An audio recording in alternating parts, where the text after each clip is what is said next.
Thank you very much. Excellencies and ladies and gentlemen, it is a pleasure to be here to make this brief presentation.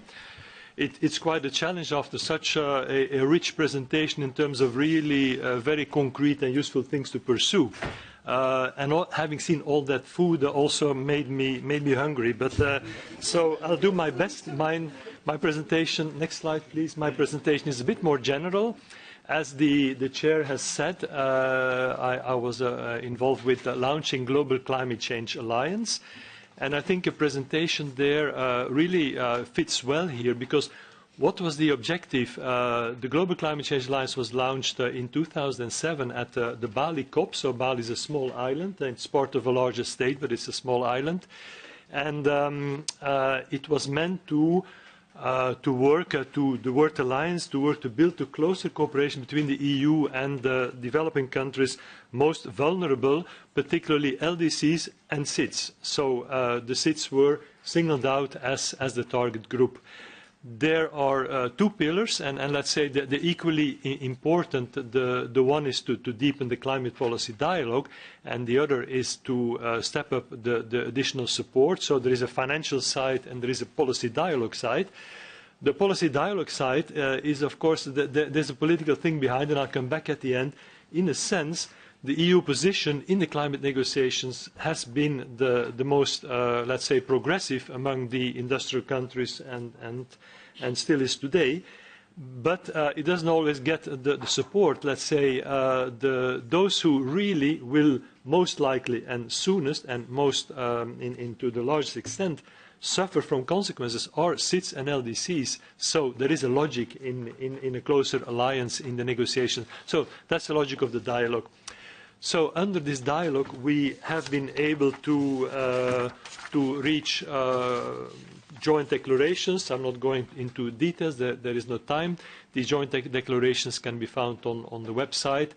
With the Caribbean, that was the first one actually, with the Pacific, with Africa as a whole, with the ACP group, which was a separate one, and with Asian LDCs.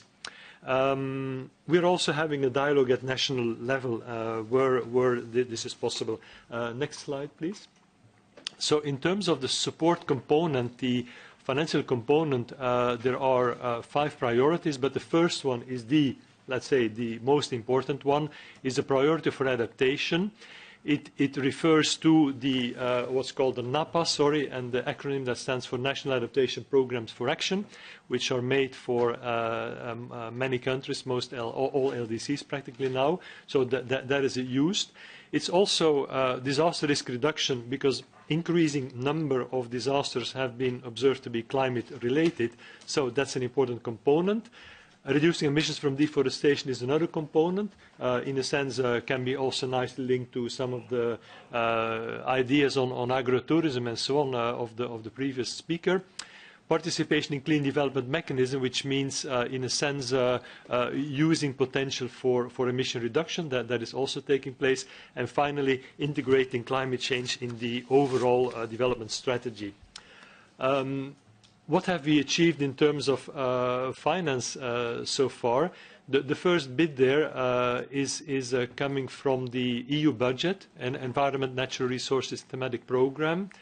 And that, you see the word additional is underlined. It's additional in the sense that it was not programmed.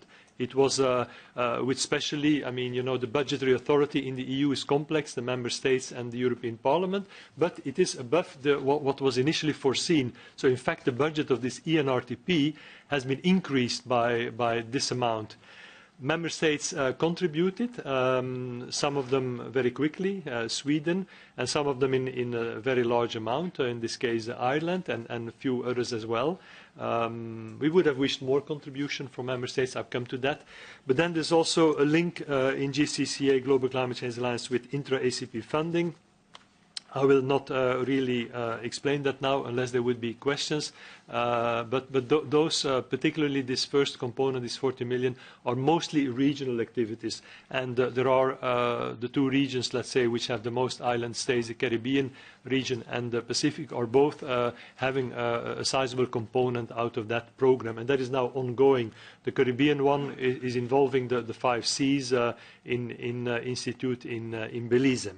Next slide, please.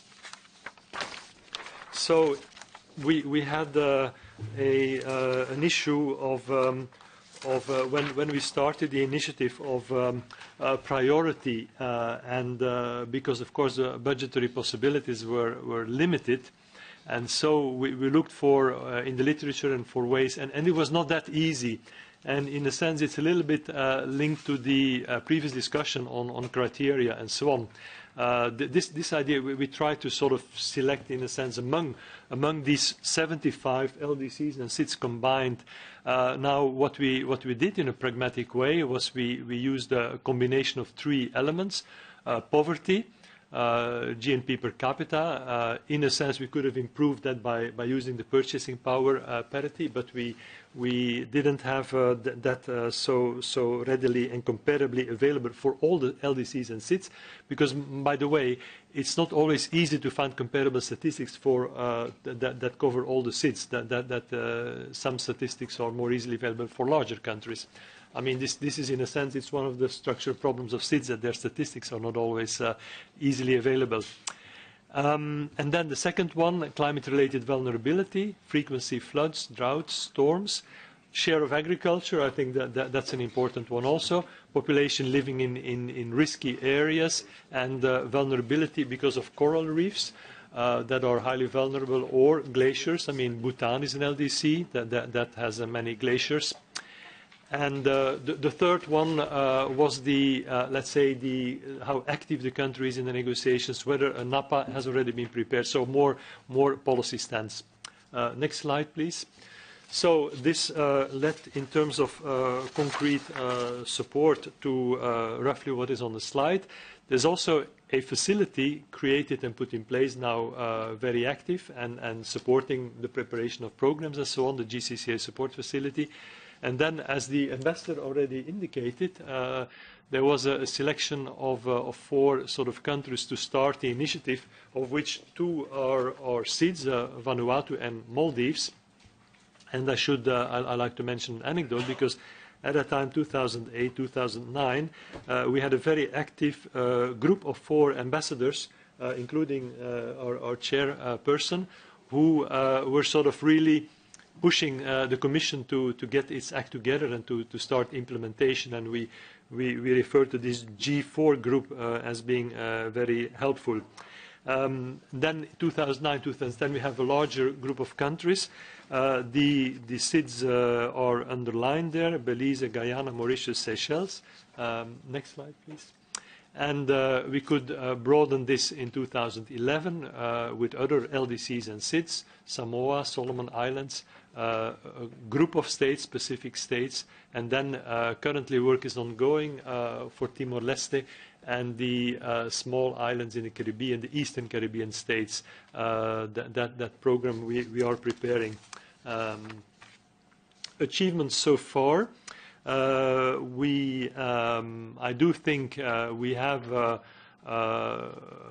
got an interesting result in terms of dialogue, and that result showed up in I would say, in a well, drastic and striking way at the end of the Durban COP, where, as all the reports that I've read say, that it's thanks to this alliance and joint statement of the EU, SIDS and LDCs, that in fact the last day the agreement was reached.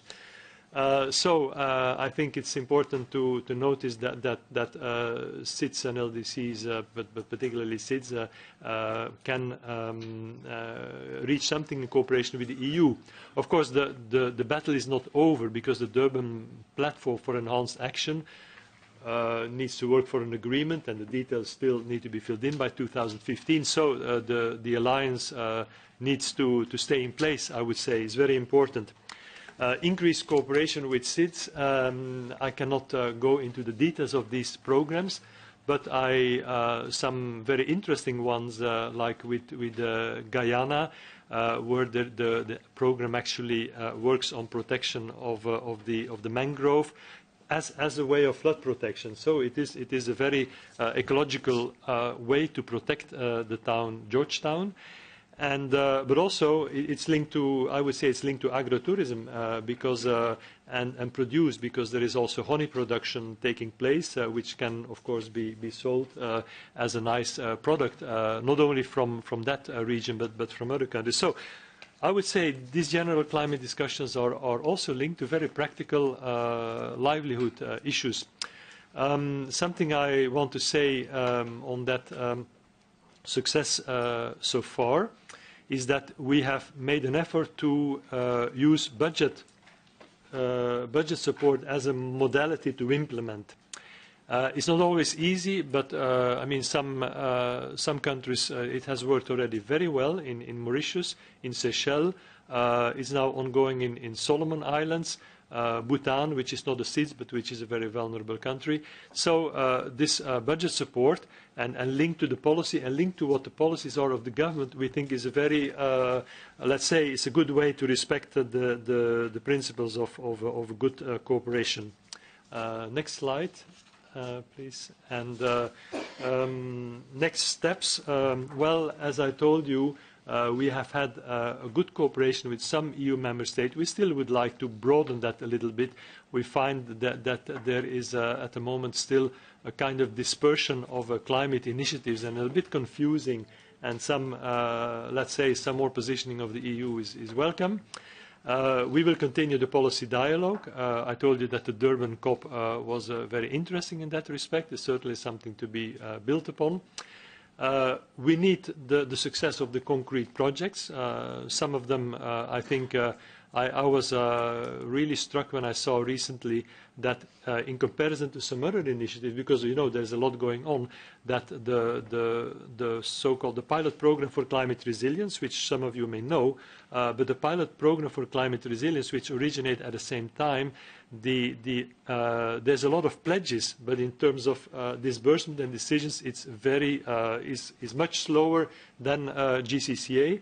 I think it's useful to say that because it's just it's interesting and it's encouraging. At the same time, we of course want to cooperate with the other initiatives because we must avoid duplication. So that's important that the best value for money is achieved.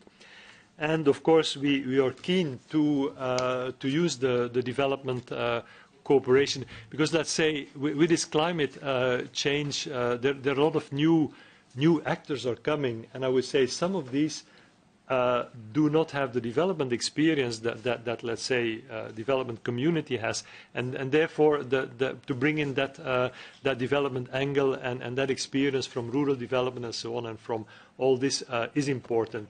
So I try to be very quick to respect the time as good as I could. Thank you very much for your attention. Thank you.